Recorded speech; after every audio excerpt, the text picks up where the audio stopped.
আসসালামু আলাইকুম গাইস। চিতল পিঠা অনেক দিন পর খেলাম।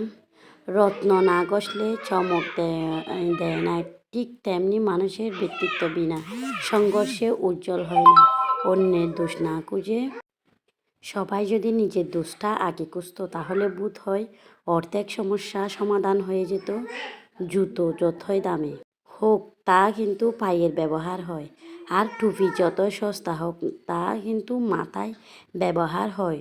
তদ্রূপ একজন মানুষ নীতিহীন অসৎ কোটিপতির চেয়েও একজন আদর্শবান গরিব মানুষের মর্যাদা অনেক বেশি। যা পেয়েছ তা হারিও না, যা হারিয়েছ তা পেতে চেয়েও না, যা পাওনি তা কখনো তোমার ছিল না। তিন ধরনের মানুষের কপালে সারা জীবন দুঃখ থাকে: যারা অপরের দয়ায় জীবন চালায়, যারা অপরকে ঘৃণা করে, যারা সময়কে সঠিক ব্যবহার করে না।